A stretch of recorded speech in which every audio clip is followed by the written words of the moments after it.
Hello YouTube, Brikana here. So, who am I? Well, I'm Shiny Starmie Studios' servant, of course.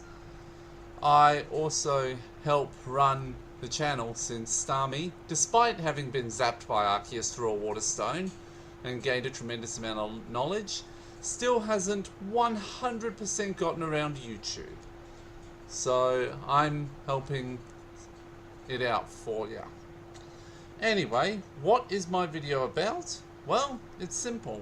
Professor Wormwood released a video on one of the main Pokemon I care for. That one is the Ralts line, more specifically Gardevoir. Since I only owned a Curlier for about 15 hours before she evolved into Gardevoir, and I didn't own a Ralts until Gardevoir reproduced with my wife's Gallade. So, first off, and this is certainly due to both canonity differences between myself and Professor Wormwood, and probably one or two other factors related to my canon, I never see the areas that the arrows are pointing to in all evolution stages as anything other than clothing. I can never see it as skin. Just a quick note, at least in the final form, their clothing is removable and is usually removed for intimate moments, as I personally know, along with my wife. Finally, before we get to my interactions with my Gardevoir, it should be noted that I'm a powerful psychic. So powerful, in fact, that until I met Gardevoir, I had major issues with my emotional and mental state. Sound familiar? If you've played the Unova and Heart Gold Soul Silver games, you'll probably know that that's a similar conundrum that Caitlin faces. So first off, I encountered Gardevoir as a Curlier while I was on my way to Pallet Town to collect my starter, Squirtle. Yes, one of the videos that I'm doing related to this will be when Professor Wormwood releases the Squirtle line. Now, at the time, she was sick. Very sick. I rushed her to Pallet Town where Professor Oak and Nurse Joy worked hard to save her life, which obviously they did. I don't actually know, even to this day, why she was so sick. Interestingly, shortly after she was saved, she evolved into Gardevoir. I think this was a very good thing because I was still emotionally unstable at the time. The clingy nature of Gardevoir turned out to be something I kind of needed, as it was like having a true friend that never left my side. Along with Gardevoir being the mentally mature member of the group, that meant it was possible for her to stabilize me mentally and emotionally, providing comfort whenever I needed it. That didn't mean, however, that she listened to me in battle, because for a while she didn't. Oh, she knew what she was doing, and in the first 4 gym battles I learned almost as much from her as she did from me, but still, there was a light air of frustration when she wouldn't listen to me.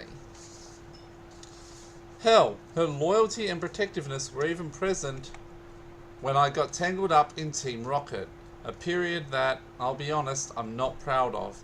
And when I fled after Team Rocket collapsed, my Gardevoir followed me and basically mothered me while I travelled to the various regions. She provided me with support while also allowing me to learn a lot about the world.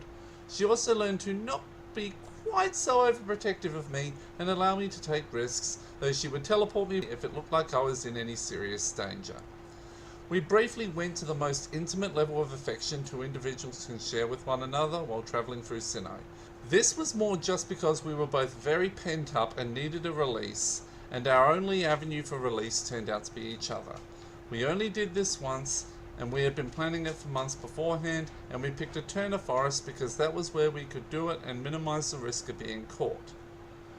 Afterwards, we did get a bit less intimate, but our bond was still as close as ever.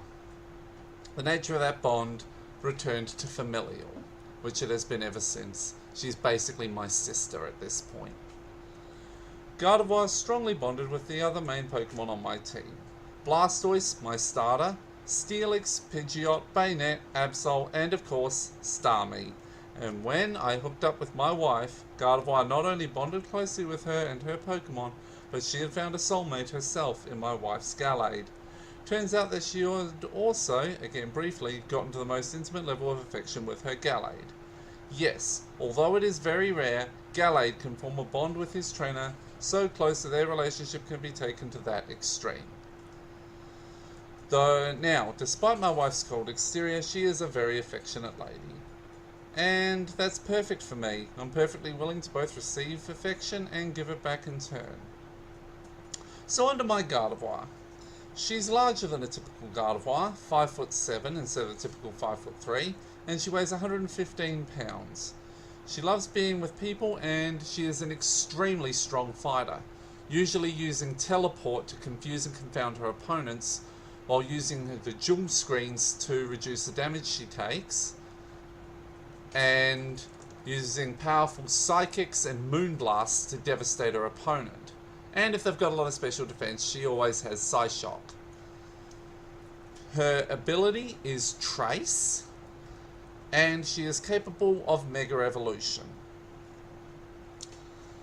She is also a very doting mother, not only to her young daughter, but also to other baby Pokemon and my 7-month-old daughter, on the rare occasions both myself and my wife couldn't be there to look after her.